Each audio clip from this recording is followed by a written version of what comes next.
I slept with Padme. That's when you kill Anakin. Exactly.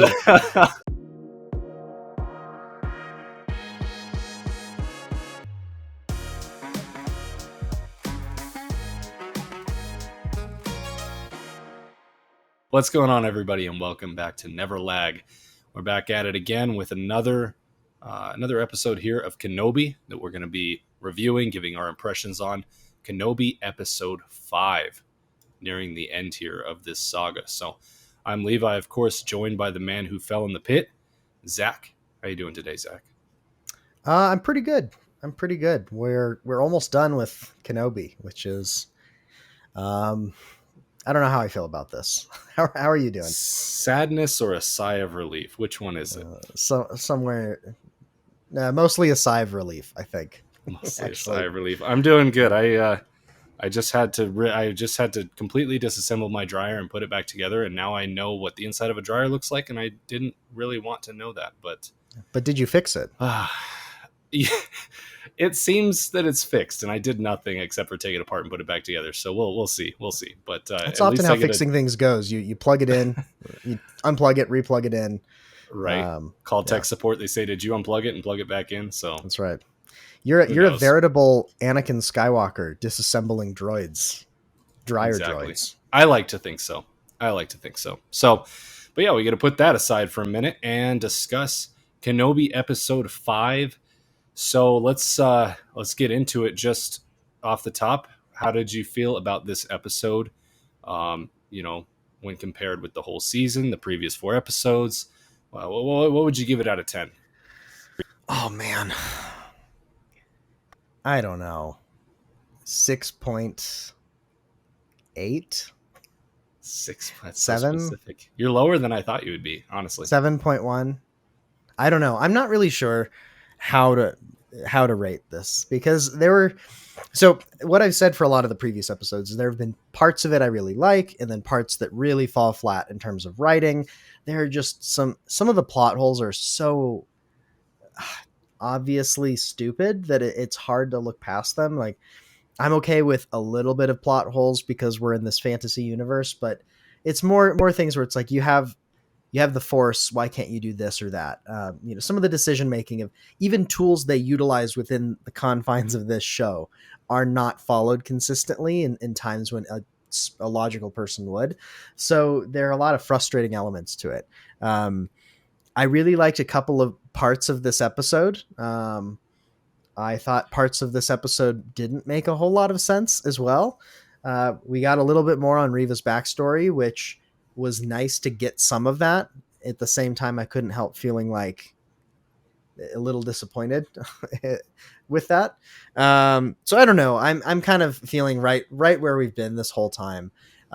It's frustrating to get enough pieces of cool moments in this to make you wish it could be something more than it is, and for it to then at the end kind of culminate in the fact that this is a lower budget television show that Disney doesn't seem to be investing as much in as they do something like The Mandalorian. So it was okay. I liked parts of it. I think if you love Star Wars or if you enjoyed the prequels, I think it's worth watching, but I can't say I'm thrilled with it either. What about you?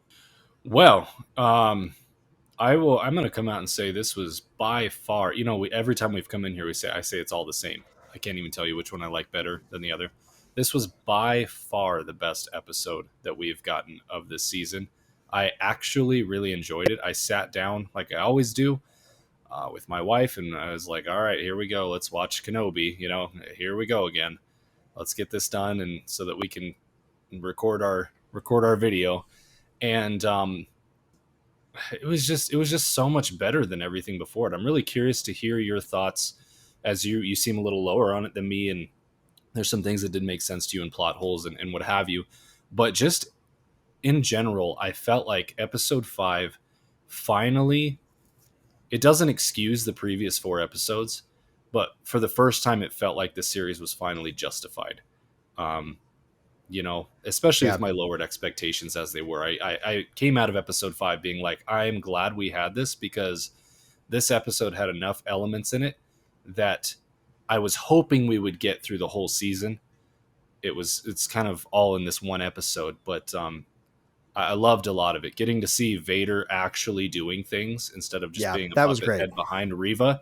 I mean, Vader has been every time Vader has been front and center in this series, and it's been far too infrequent. But every time he's been front and center, it's been fantastic. He's the best part of the show. I wish he were just way more a part of this. But and then even the things with Riva, I've been on record saying I don't really care for Riva. I feel like she has been in the way of Kenobi and Vader this whole time. I still stand by that. I would gladly replace Riva's character with more Vader through the previous 4 episodes. That said, even Riva's character paid off well in this episode. It kind of came together a lot better than I expected it to, and there still were some blunders with writing and with plot holes and things as we would expect, but they seemed less to me in this episode.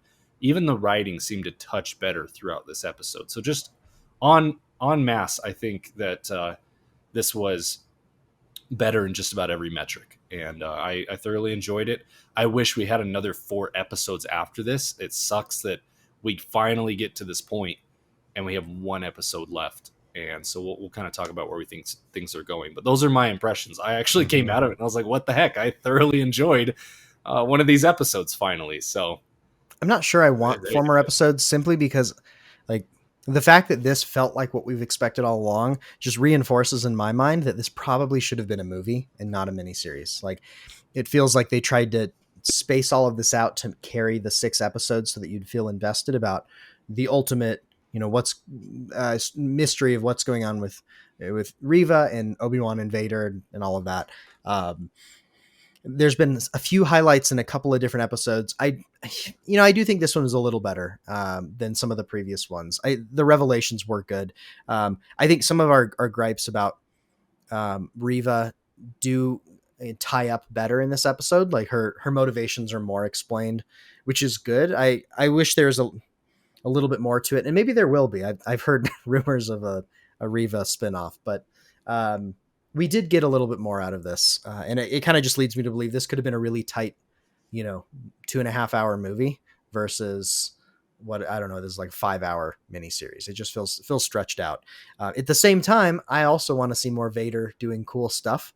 And we did I saw a decent amount of that in this episode. So I don't know if we want to go blow by blow, or do we just want to start talking about the things we liked? let's just pick things out. I want to start things off with we will start at the beginning because they finally justified bringing Hayden Christensen back, Mm-hmm. which this whole time I was just like, they made this big deal about bringing him back, and so far all we've seen is Darth Vader in suit and that like 2 second snippet where Obi-Wan kind of has a hallucination of Right. Hayden Christensen as Anakin in the distance on whatever planet that was. And besides that, we haven't seen him whatsoever. And it was like, what was the point of this? Finally, we get to actually see him. We get a flashback to his younger years as a Padawan under Obi-Wan Kenobi. And they're out on a terrace overlooking the city.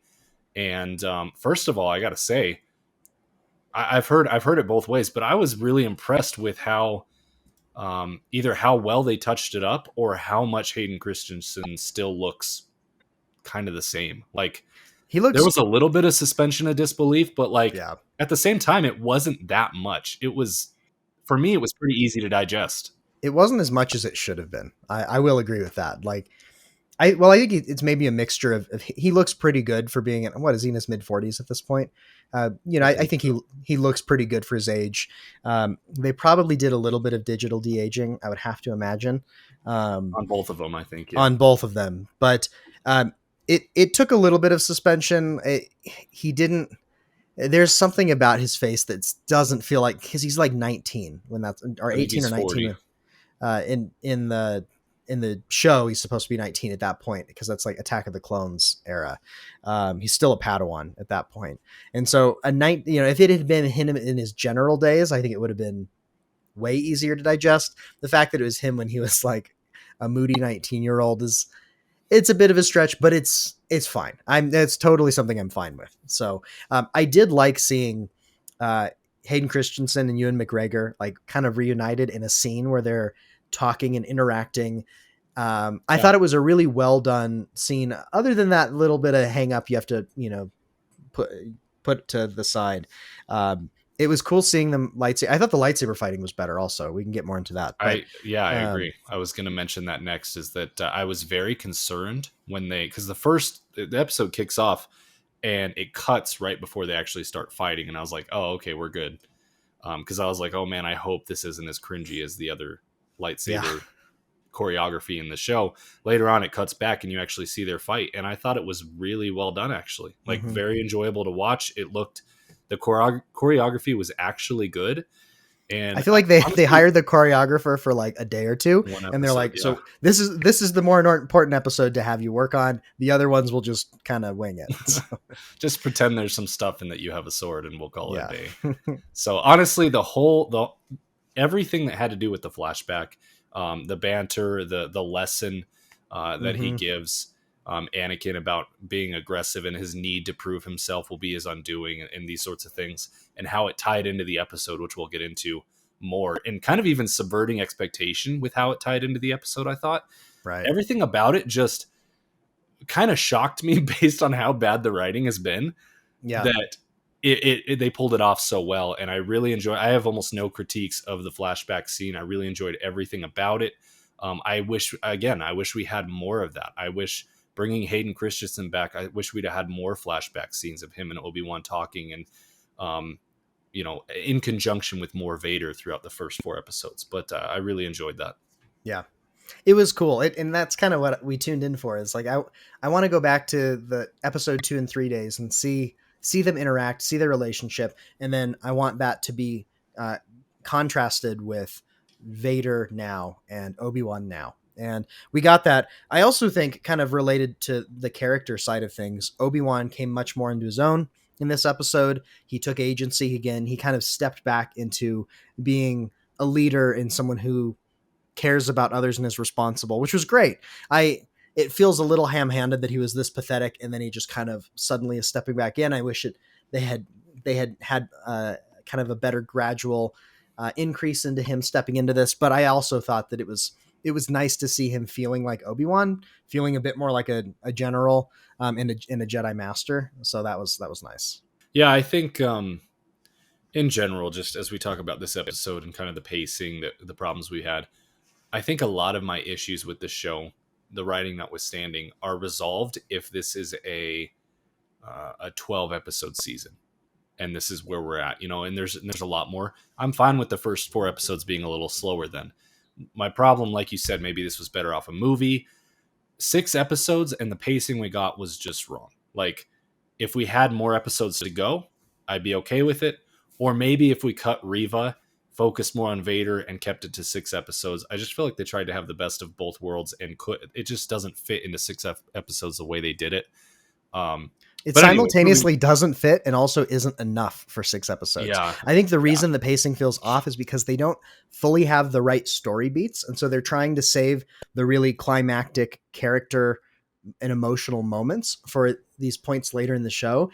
And they don't have enough of them. So it felt drawn out. And I'm totally fine with like a slower burn, slow paced show that's a character study. But there were parts that felt filler, and not just like slow for the sake of being really intentional. And I think that all speaks to that. But I agree. I wish if they had more planned out for this, it could be really cool. Like if they had justified in the budget this is going to be 12 episodes, then they could have said we're actually going to write more in, and they could have maybe paced it better. They could have added a little bit more with Riva, like show us a little bit more of her backstory. I have some questions about her motivations and everything anyway. yeah. So kind of getting into Riva a little bit more here, because we really learned a lot about her in this episode. I was a little bit frustrated and relieved to find that there was more to her character, because I'll have to go back and listen to our previous episodes, but I swear at some point I mentioned the fact that it felt like she had an ulterior motive, or that she was trying to bring down, she was against the Empire, kind of in a spy sort of way. But then there were scenes where in the previous episodes where Riva is speaking with the samurai inquisitors, we like to call him, and not around Vader, not around anyone else. And it felt like some of the things she said, saying, you know, who will be standing by Vader's side when this is all said and done. It felt like that was intention. Looking back now after this episode, it felt like those lines were intentionally delivered just to keep fooling the audience, rather than something she would actually say. And so that kind of bothers me, because I had my suspicions, and now looking back, I'm like, oh, you just did that. You just did that for the audience. Um, it doesn't feel true to her character and her motives now that we know what they are. Right. And that's an issue I have too, is it feels like she's been very irreverent, and like she talks back a lot to the chain of command. If your goal is to infiltrate and take down Darth Vader, you're going to be a good soldier. You're I don't know. It I think some of Yeah, the things they did worked. Some of it felt like it didn't make sense. I wish they had trusted the audience a little bit more, because I think they could have had her be a little bit quieter, a little bit harder to read, like make her hard to nail down. Let her, I think she's a good actress. So my issues have more to do with like the writing itself. And so I think let her acting carry some of the nuance of like, oh, maybe there's something else going on here. She doesn't have to say, you will be surprised. Or I forget what, some of the lines where it's like, okay, she has an ulterior motive, but it seems pretty silly for her to say that to people she's trying to fool. So I wish they had trusted the audience a little bit more, but it did feel better getting that validation that, okay, she's not fitting in with the chain of command, because her goal isn't just to be a good little Grand Inquisitor. Like, she wants to take Vader down, she's trying which, to climb the ladder quick and get to Vader. right. She has a mission, and it's revenge. It's not personal glory.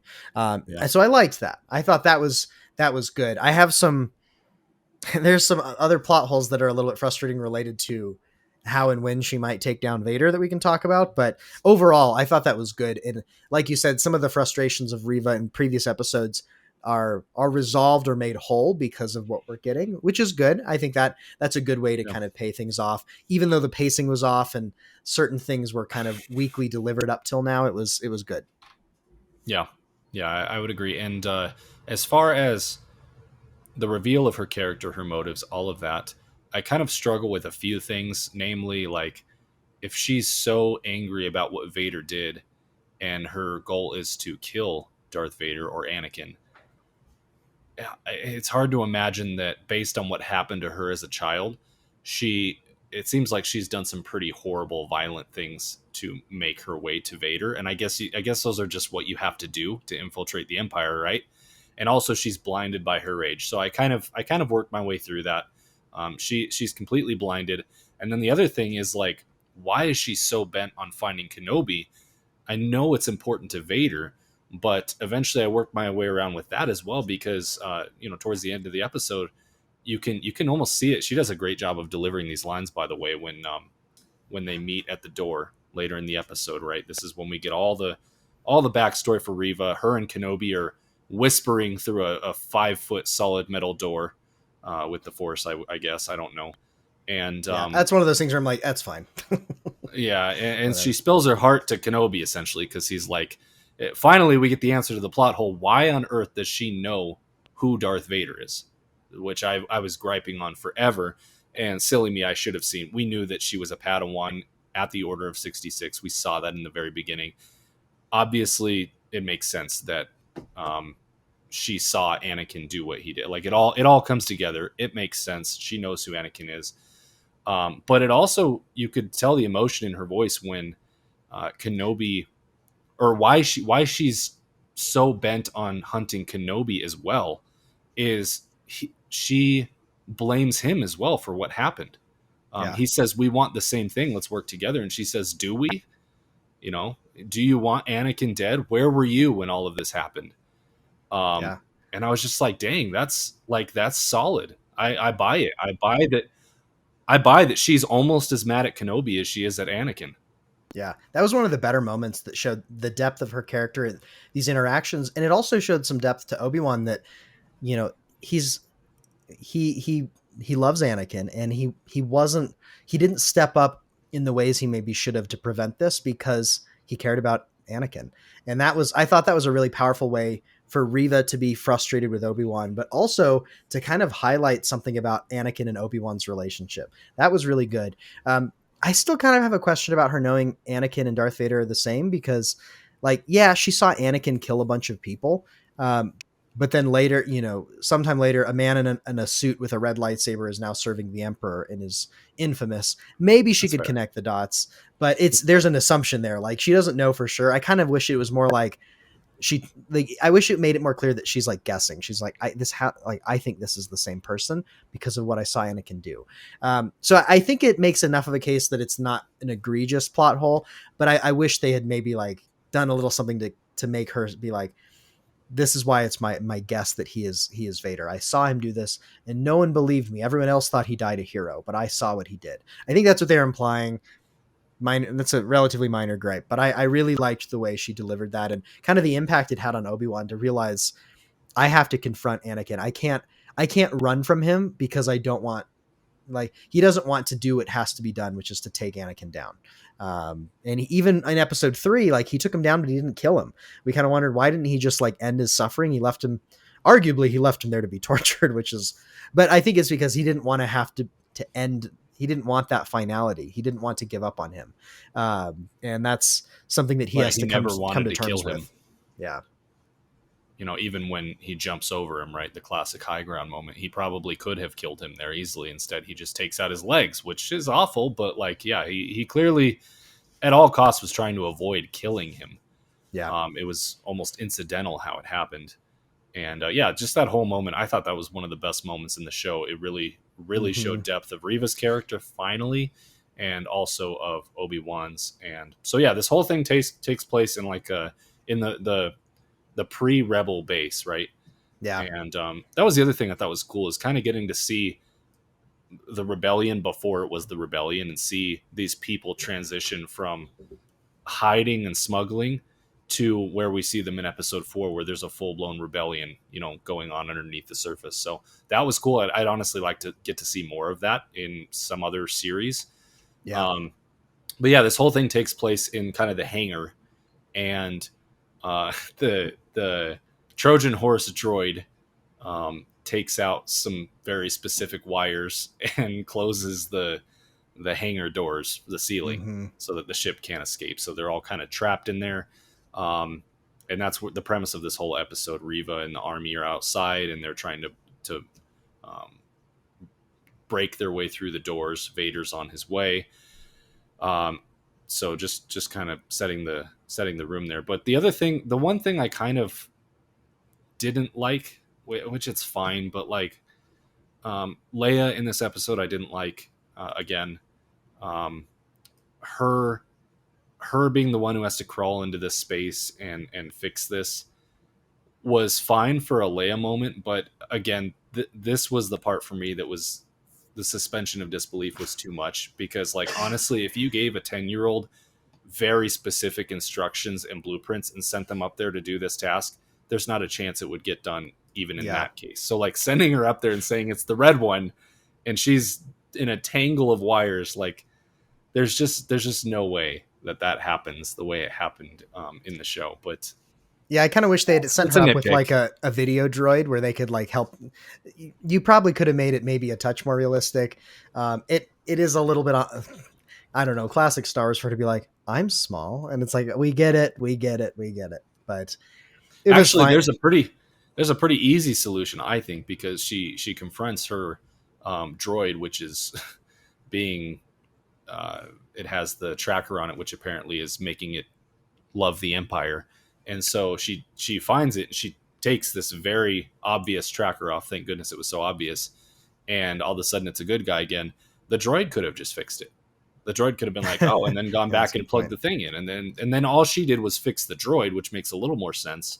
Yeah, That would have been an easy because solution. she But that because it's whole her thing was droid, just, she knows how it works. Yeah, yeah, that whole thing was a little cringy to me. I didn't really like yeah, the whole Leia aspect to this episode was not my favorite, which was a shame coming off of episode 4, where we both kind of thought Leia was her character was kind of coming into its own. And it yeah, wasn't the actress's fault or anything. It was just the writing and the yeah. kind of the I way think they it's made that plot. So I think they needed her to do something while these other things were happening, and they needed exactly, a reason for them to be yep. stuck in the base, and so those two things kind of came together. I get why it happened, but I feel like it's not the strongest writing because you can understand, oh, they did this so that the plot worked, so that Leia had stuff to do, and to give you a Leia did it moment, and it.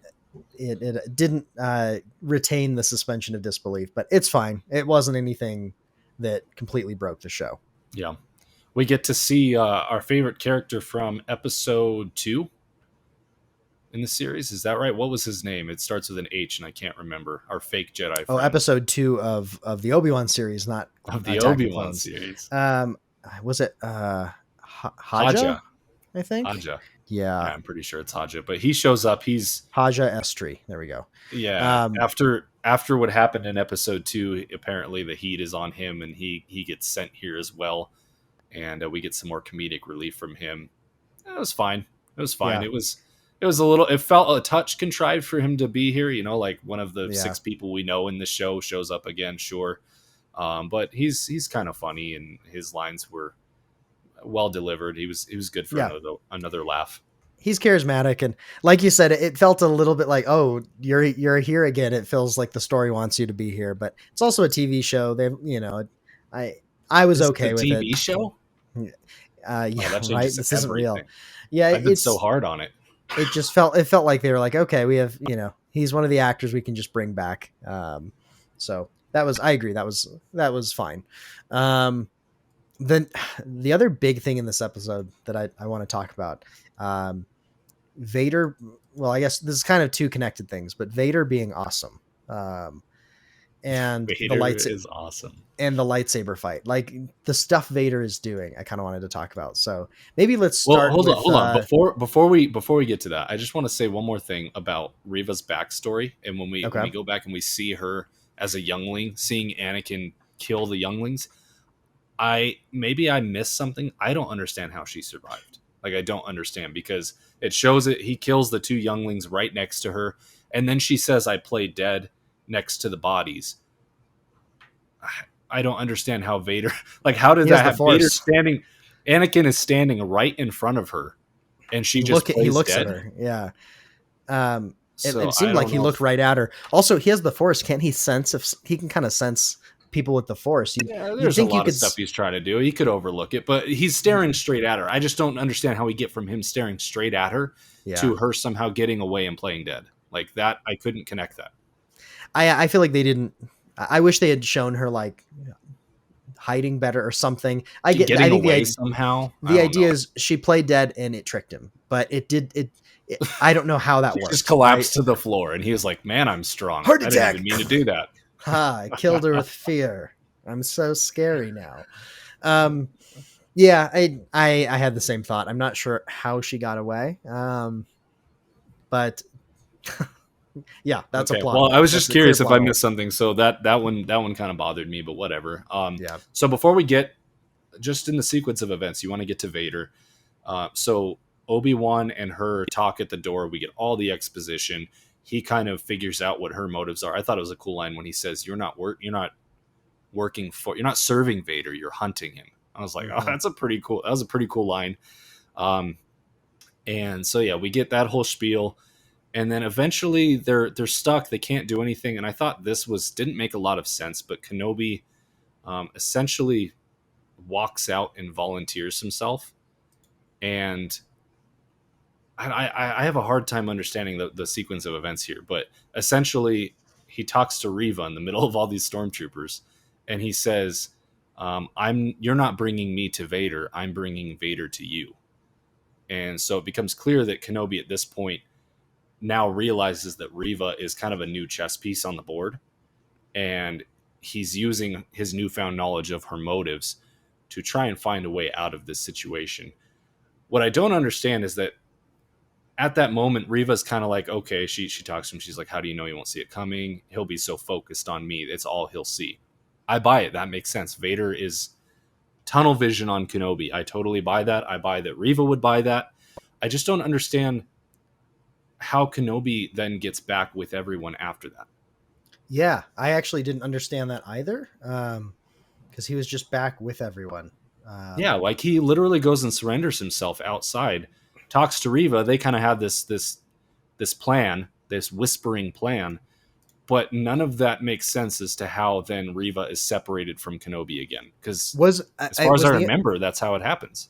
Was the implication that she like let him go and called Vader here and said, even though she actually got him, she's like, okay, Vader, you need to come here, because the whole point, like, why would Vader come there? Why wouldn't she bring Obi-Wan back to Vader? Like, Yeah, that's and the other thing wouldn't that that didn't look make. incredibly suspicious to literally everyone else standing around? Yeah, I well, don't know. yes, I don't. So that doesn't make a whole lot of Yeah. sense. Okay. Well, as I talk through this, I'm hoping I missed something, but maybe there's just some pretty weird plot holes in this. I'm Yeah, sure there's that one. I feel like there has to be an explanation we're missing. Maybe we'll find it out after the fact. I But only watched it once this time, so I'll have to only watch it again. only one time, so basically not at all. Yeah, basically. So from there, where do we go from there? Do you remember? Because So Vader shows up. I'm Vader trying to shows remember the up sequence of and events. they start blasting in their way into the base, and Obi-Wan and everyone, they arrange like an escape spaceship that they're all starting to board, because Leia's droid fixes the jam that happened for the escape doors for the ships. So now they are now going to be able to escape on their transport ship, but Vader has showed up. So I think that's where I want to focus. But I actually had one more thought about Riva before we go into the kind of the final Okay. sequence of this episode, and that is Riva's hunting Vader. Her goal is to take him down because she's, she's blinded by revenge and she just wants him dead. Um, hasn't she been like in his service for a while, like years now? I'm wondering, like, how is any of this episode the right moment to take him down? Like, we've seen how terrifying Vader is. She clearly has a sense of how powerful he is. Um, with Vader, I would think the move would be lightsaber to the back when he's in his back to bath, or like When put he's in put his back to bath. put Maybe she like doesn't have access to his back to put bath place. put space arsenic in his Vader pills that he has to pop in the morning. I got to imagine he's on a lot of There's medications. got to be a better way. He's like Well, you know 40% what? human. Like, Yeah, or I put it in agree. his I oil that agree. goes through his blood or whatever. Like, I agree with you. I do think that Kenobi made a convincing argument as to why now would be a good time. Theoretically, like yeah, on paper, it made sense to me in the moment. I'm like, yeah, he's so focused on Kenobi. Get him here. If you can get a moment where, he's walking up to Kenobi yeah. and he's so distracted, sure, that makes sense. Later in the episode, what she does makes zero sense. Is what And I we'll, think. yes, and I think we're about to get into that, so I won't go too much into it here until we get to that moment in the scene. But the But yeah, way she confronts Vader in this episode kind of feels like it doesn't take advantage of this supposed secret move of having him focused on Obi-Wan so that he's completely distracted. So that's what kind of makes me think, wouldn't it have been better to just, he's in a back to bath, just zoop, like, yeah. through the glass. These things go through stuff. But anyway, that's I get it. So If she killed him previously, we don't have a show, I guess. So I yeah, understand why it hasn't happened. But or later on. But so at some point, the Empire is pushing in on them. I forget if this is before. I think this is after Riva breaks the door with her lightsaber. Again, we're a little fuzzy on some of the she order cuts her of way events in. here. Yeah. Yeah, which I was like, oh, why didn't you do that from the beginning? Why 'Cause didn't you start with yeah, that? Yes, but right. Start with the mind reading with the Force. Start with the they've jammed lightsaber the through door. Let's spend 2 hours trying to get in. And if worse comes to worse, I'll use my lightsaber that has infinite Right. charges. Which you could argue maybe that was Riva being overly aggressive, and instead the plan was just to make them feel the heat until Kenobi surrendered himself.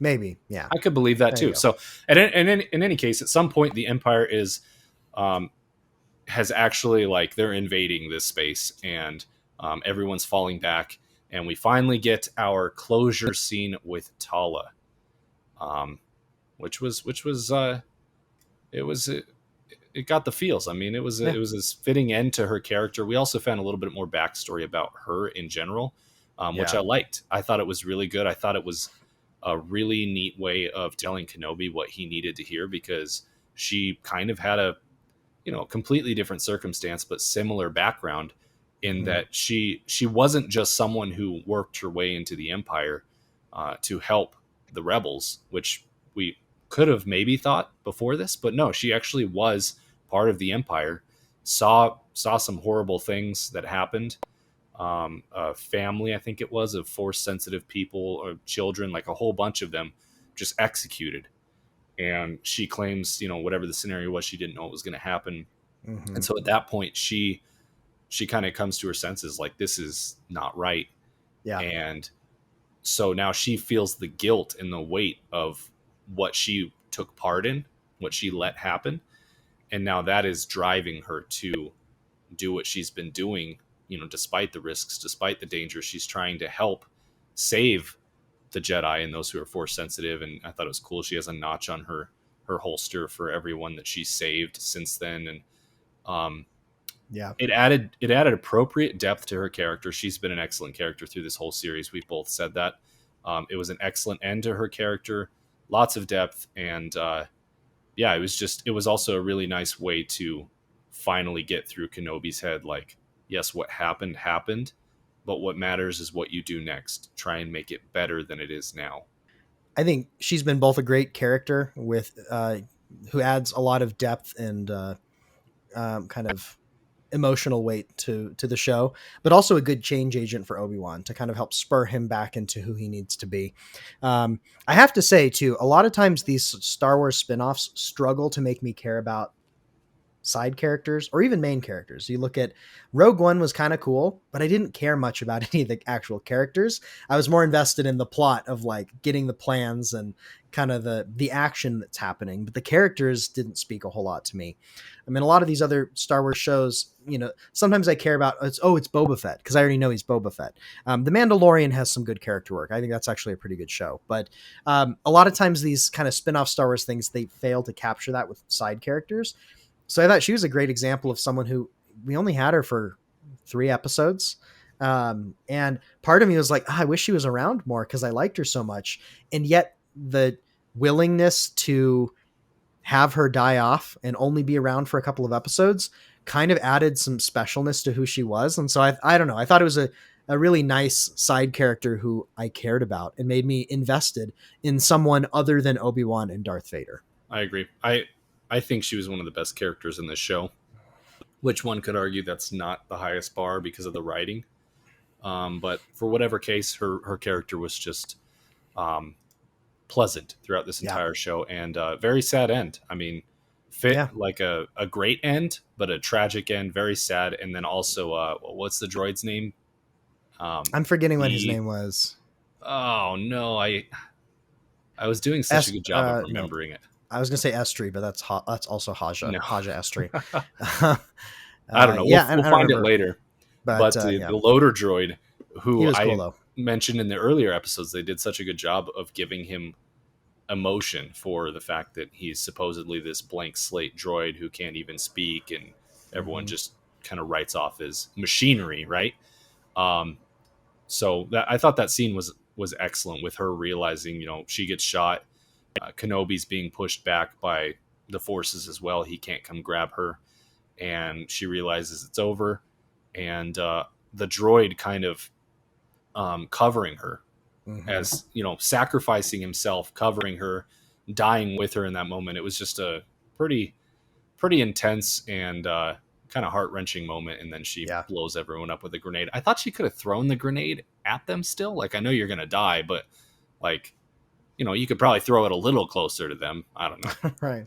Yeah, that's maybe the one gripe is like if she had thrown it, she might have had a better shot at killing Riva, which arguably was her goal. Instead, it took her out, and everyone else kind of had a chance to maybe live through it. But oh well, it's a nitpick.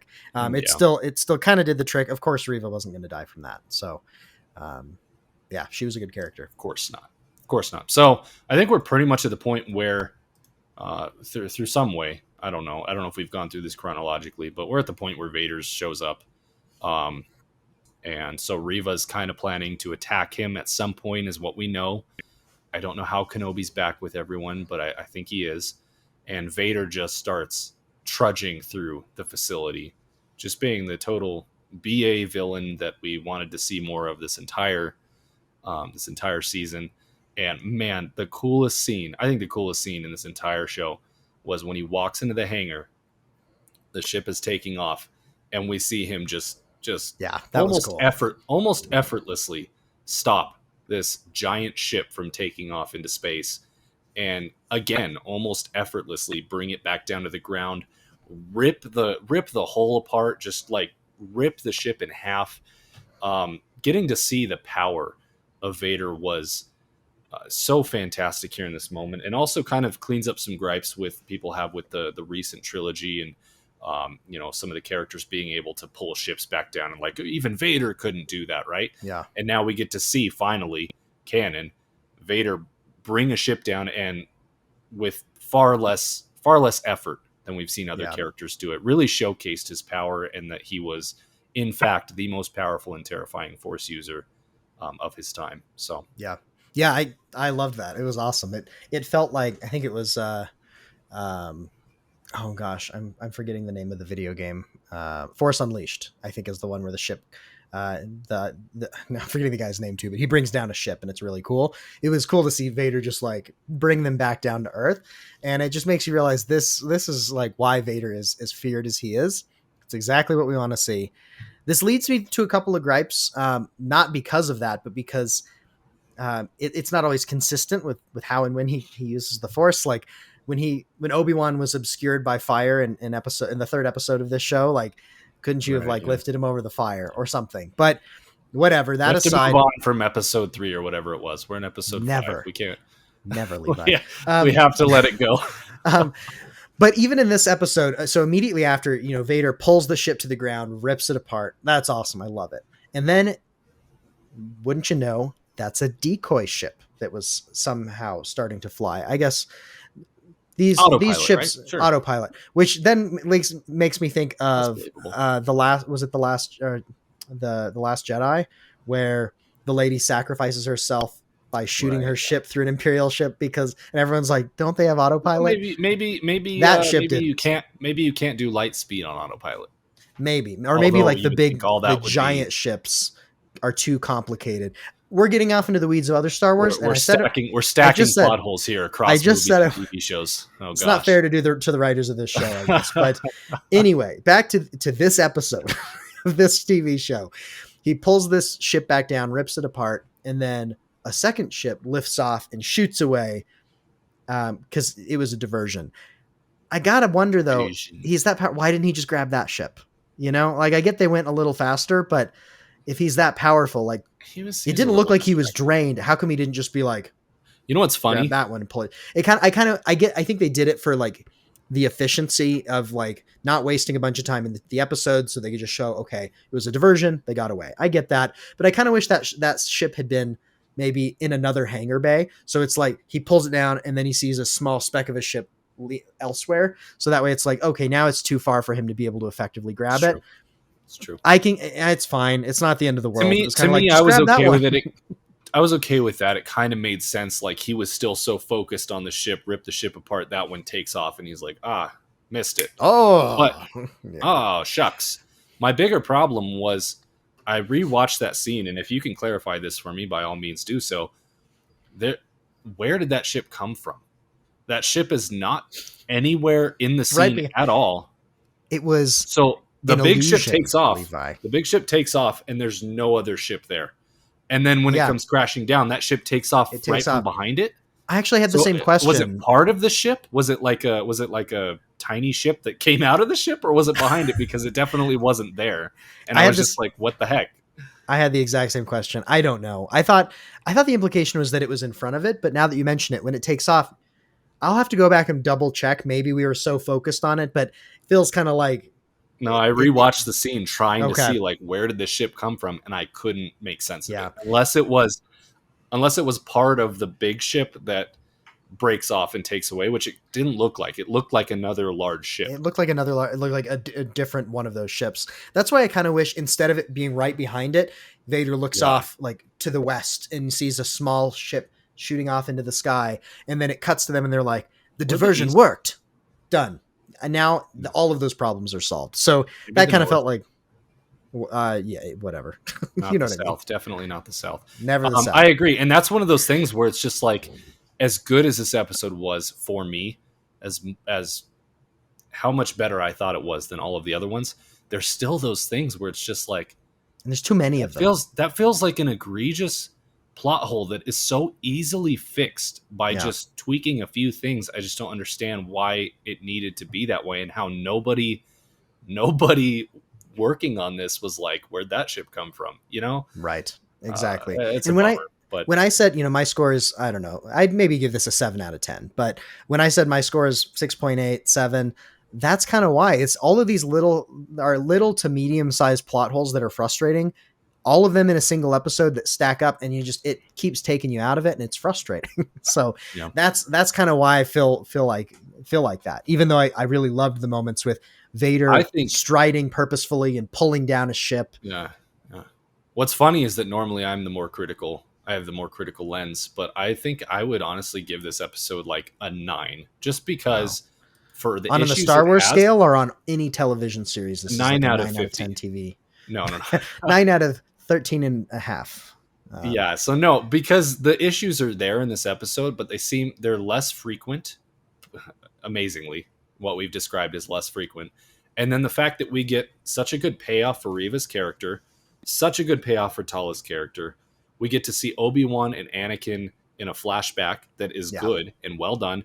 And we get to see Vader being a complete boss. Like, there's so much And some good in this lightsaber episode. fights. Yeah. Yeah, it completely outweighs some of the stuff we've discussed here. So I'm comparing this to like any TV. If I think of the quality of an episode of TV across the best TV, that's kind of where I was coming in, like in Kenobi terms, right, or even in this Star this Wars to television. arcane, okay. Let's 7 be out of 10. careful with Yeah. the 9. This But yeah. this comparative to the rest of Kenobi is like a 10, or not a 10. I'm not going to Like a 10. It's like a 14. 9 comparative to the rest of Kenobi, or compared to Mandalorian, maybe it's like an 8 or something. But I agree. There's a lot of cool stuff in this episode, it made me glad that I've watched to this point, but it continues to add some of those similar frustrations still. Yeah. So let's get to, at this point, Vader, they've taken off. Vader's standing there. And here comes Riva, because Vader's all alone. But everyone has gotten away now. And Riva, this was hard to believe too. Clearly the moment, your opportunity you thought you had to kill Vader is gone. He's no longer distracted by Kenobi because everyone is gone. Yeah. So the fact that she waltzes in and activates the lightsaber and tries to, first of all, if you were going to do this, why wouldn't you activate the lightsaber into him, right? Yes. She activates the lightsaber and then goes for a swing. Like, come on. You just Ridiculous. gave Vader like 3 seconds to stop you, and he doesn't need Even much if time. he 'cause he can didn't do it with his already know mind. you were walking, even Right. if he didn't sense you from 50 feet earlier, Right. yeah, just ridiculous. So he inevitably stops her with the Force, and, Which was I it thought was cool seeing him just be it like, was cool. I will say Yeah. the premise of her attacking him after years of trying to infiltrate this organization, the premise of her attacking him at this moment felt so ludicrous. But what follows was very cool. His conversation with her, him saying it was wise of Kenobi to use you against me. Also, the fact that Vader knew the whole time, way cooler. Like, you would think, right? He's the most powerful Force user. He probably can sense, if something like that's going on. And sure enough, he says, yeah, you think I didn't know this whole time? Here's one thing I didn't understand. How is the Grand Inquisitor still alive? He just waltzes up and is like, surprise, jerk, I'm alive. That's another one of those things. What? Maybe they'll explain that in the next episode, but I had the same reaction of like, she stabbed him through the gut. Like, she definitely stabbed him. I mean, Pretty we don't know good. his anatomy, but she stabbed him pretty good. So, And her intent was to kill. I don't think like she was trying to take over his role. Yeah. I doubt she would like leave him. He's like, oh, I might make it. And she's like, yeah, I'll take a chance. That's what they do in Star Wars, to be honest. That's what Vader does here 5 minutes later. That's another issue I have. But yeah, so that doesn't make sense as to how he survived. I'm fine with him being alive. It just doesn't make sense with how they. Yeah, I don't know. I hope up. they explain it, and maybe in the next episode. I don't know, but it just kind of felt like they gave no attempts to even explain it. He just waltzes up and is like, "Joke's on you, kid," and you're like, how are you alive? I like the idea of him being in on a trick, and like him and Vader know what she's up to, and he's like in on this trick. I like that, but they set it up like he's a bumbling idiot who then gets stabbed through the gut. Yeah, so they didn't set that up particularly well. Her attacking him also, I agree, it makes zero sense given how much caution she's had to show so far, and how she had to know no matter how much power she throws into this, he's Darth Vader. Also, Obi-Wan's now gone. So it's like Obi-Wan's not your even distraction's here. gone. The moment's gone. the whole point is you need Obi-Wan to be like, I never loved you, Anakin, even though I said I did. He's like, what? How could you say that? That's your moment to strike. Like, not now when he's alone standing in a hangar bay. I slept with But Padme. That's when you kill Anakin. exactly. Oh my gosh. Yes, exactly that. That being said, the lightsaber fight was really cool. Oh, Him so like so to start off, sidestepping. Go ahead. before the lightsaber fight, like I don't know if you're getting where you're at in the fight. The force versus lightsaber fight Was was so something cool. I don't think we've really had, and why have we not had it? It was so cool, just him effortlessly like He's so just powerful. Like throwing he her doesn't need a around like a lightsaber. rag Yeah. doll. No, Yeah. yeah, it was incredible. Yeah. I And then from there, I mean, the lightsaber was cool. We got to see her lightsaber in action, the spinning Mhm. thing that she had, pretty cool. I guess we did see that earlier in the season. Now that I think back, We did, when but he it was was cool interrogating seeing her someone. trying to use it. And I loved how he starts using the force and the blades just slow down and stop. Yeah, And he like pulls the lightsaber apart. It was cool when he yeah. throws one to her to like throw her a bone and they start fighting and he Well, like yeah. gets. So yeah, the second half, like the first half, is the Force versus the lightsaber, which was like the coolest thing I didn't know I needed. That was just Mhm. fantastic. And then yeah, he essentially breaks her lightsaber in two or whatever. They disassemble in two. I don't know how they work. And she's lying on the floor. And at that point, he could kill her. And it was so interesting that he just like he picks up one half and throws her the other half. Like I don't fully understand why, but I loved it. Like I He's don't know toying with why her. he did that. He's feels no threat. He feels no threat, but he also Exactly. kind of likes the pep in this kid, and he He feels no does. threat. And he's like, He let's respects tango. that. And he's even said Yeah, things like that in the past, but also you're right. He feels no fear. He knows he can beat her. He's toying with her. Also, I feel yeah, like this actually works really well because the episode starts and the flashback kind of cuts through this episode. And the lesson Obi-Wan is teaching young Anakin is your desire to show how powerful you are. It will be your undoing.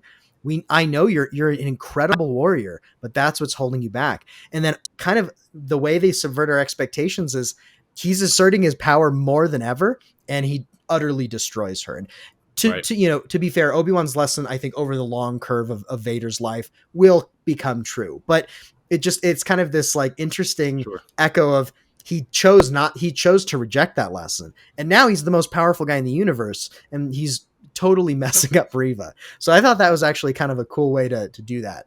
I also thought that was so interesting, the dynamic of their flashback and the lesson he's teaching Anakin at the time, and how we kind of think that's playing out in modern day here with Vader.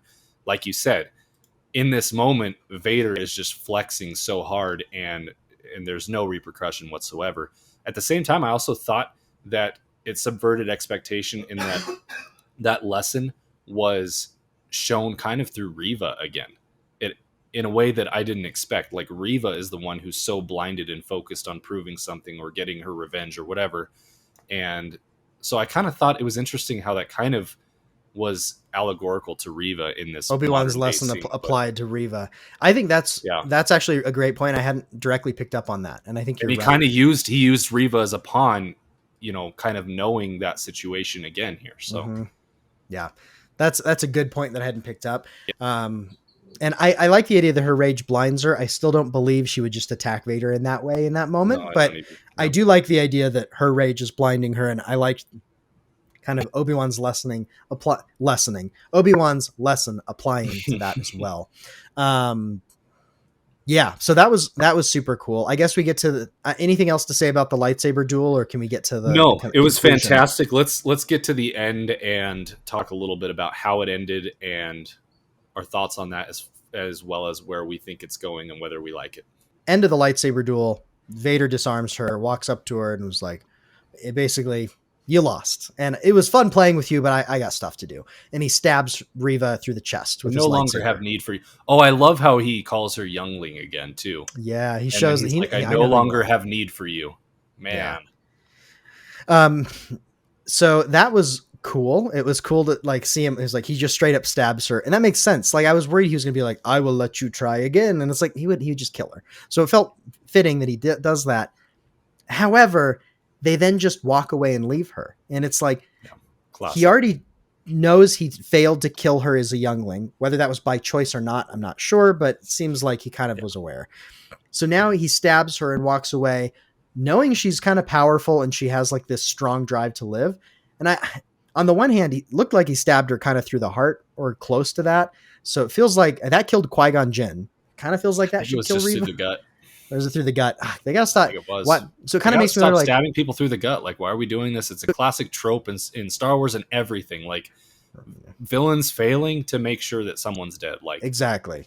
And oh, then they it's so just walk away tired. and But leave her. Like, dude, I'm sorry, but like, end no. her. Like, cut her in half, or this is horrible. And But you know what I mean? Like, I really wish that I know they want to use her character more. I know that they spent all this time developing her character, but sometimes you respect a writer for putting the time into developing a character and then that character reaching a real and natural conclusion. Like if yeah, she had died there on the spot, like he just off with her head or whatever, um, I don't know, that would have just been so like impactful and tragic for her story. Like if you think of her story, how tragic that is to m- die to Vader pretty embarrassingly after all these years. yeah, It's horrible, but it's such a real and tragic story. And the fact that she lives, it's like, okay, now, and we'll get to this next part here. She finds the thing that Haja dropped because right. Kenobi gave all of his things to Haja, and one of them was the communicator. And she gets just enough information from it while she's half dead, but totally going to be fine to know that a Jedi is on Tatooine. And she Yeah. hears the word Owen, which again, it's like, would she remember that dude's name that she met in episode one? Not a chance. Like, there's no way you remember that guy's name. Maybe, But but yeah, it feels pretty clearly, weird. she is going to be influential in some way in episode six, and I bet you Disney wants to continue to use her character down the line. I just wish that I would have respected the character a lot if they had ended Yeah. it there, and this was her story. You I know, agree, because her story would have been a tragic one, and also a lesson of being too blinded by rage, even if you're trying to take down someone who hurt you, ultimately can lead to failure and is not yeah. maybe not always the way. And all the And horrible things she did along the way to get there, and yeah, it's a lesson. that would It's have a been tragic like, lesson. if she ended there, I feel like I would have really kind of liked the I the would have turned willingness around to on her make it. character a lot more than I Yeah, kind of have, but yeah, yeah, I've come around more on her character this episode, but that really would have sealed it more and be like, wow, that's a bold move that makes so much sense. And again, the finality of that would really make those lessons hit home harder. The problem with people dying but not dying, or the resurrection trope in any story is it cheapens kind of other things around it. And so I you think don't her take coming things back, seriously anymore. Yeah, it's hard to take things as seriously.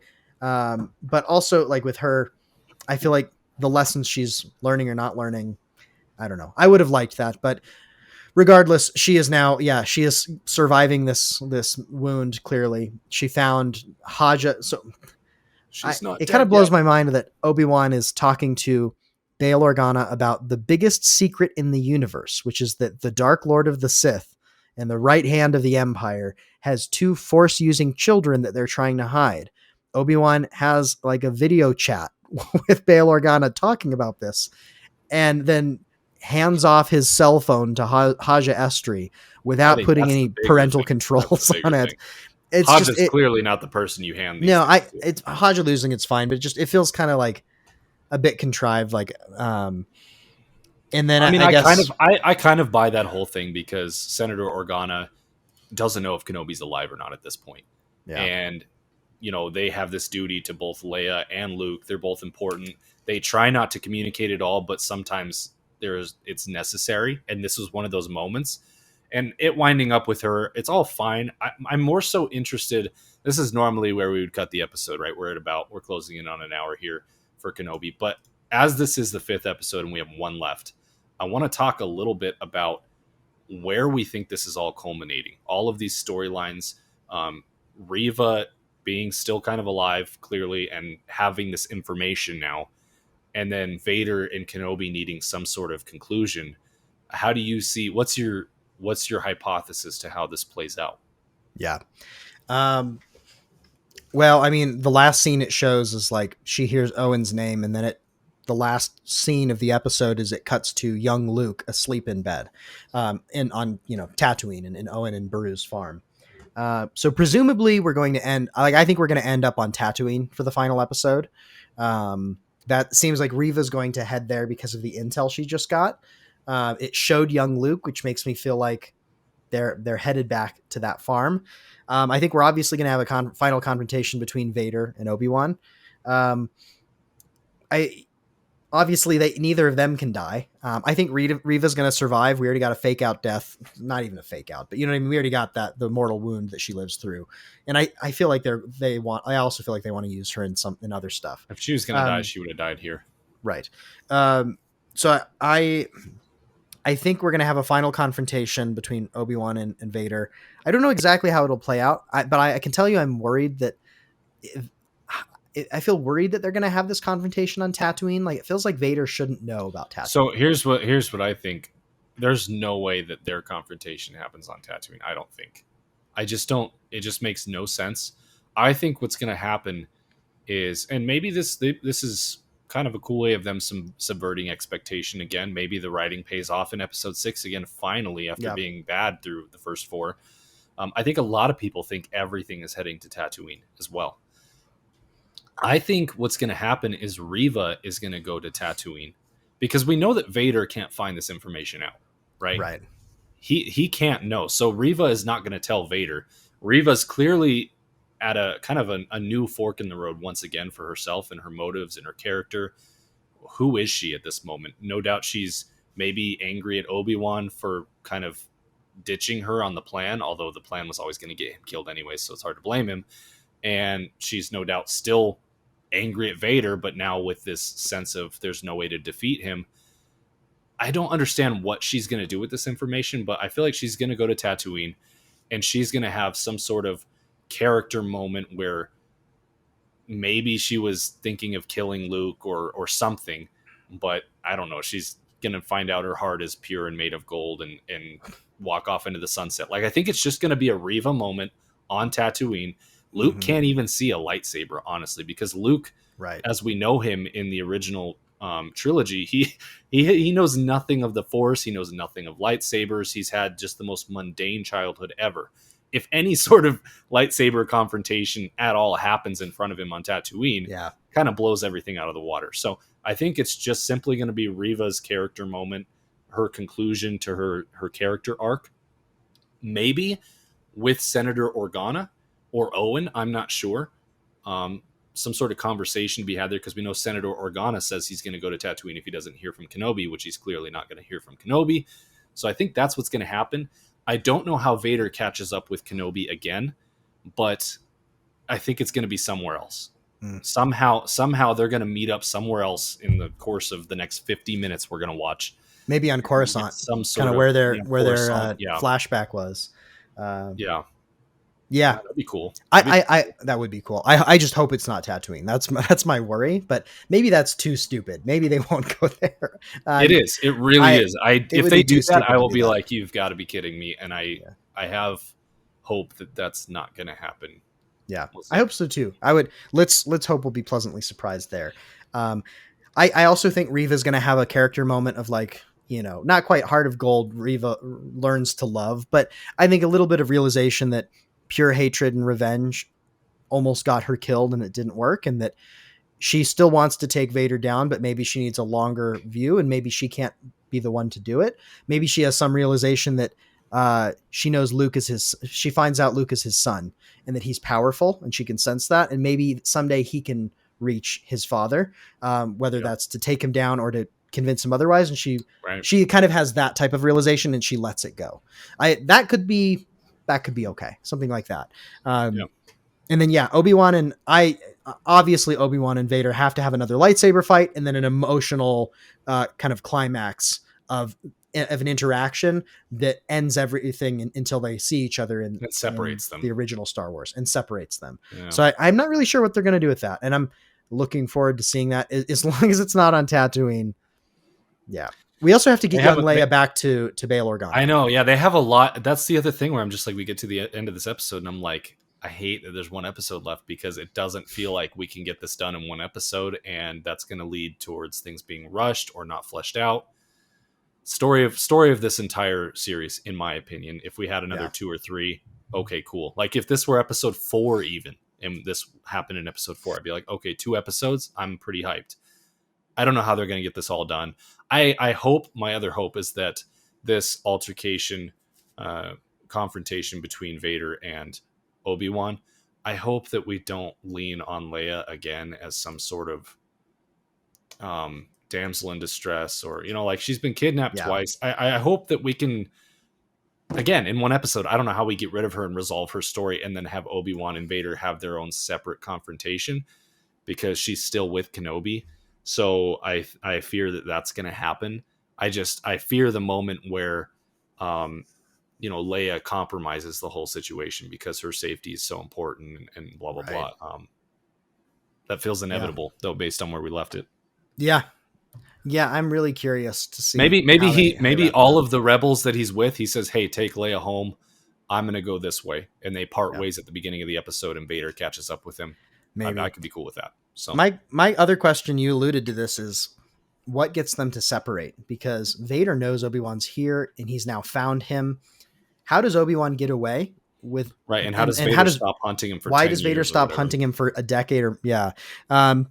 But also, I felt like Obi-Wan's arc was growing into this idea of, I have to confront Anakin because I can't run anymore. But at the end of this, I'm still going to run because obviously he can't finish Anakin right now. So I feel like they need some reason that they're, like you said, that they're separated.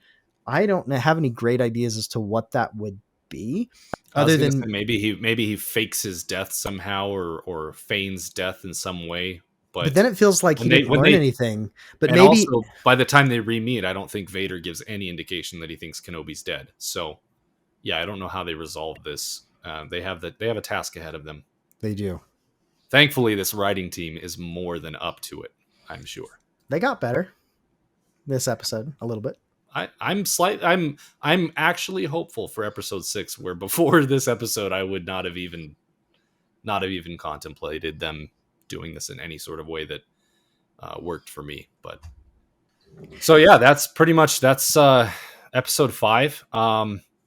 Yeah, like I said, I enjoyed it way more. I actually am looking forward to episode 6. Doesn't fix the previous 4 episodes. Doesn't mean I want to rewatch the season after this, but I could see myself rewatching episode 5 at some point. So, 9 out of 50 from Neverlag. 9 out of 13 and a half Kenobis.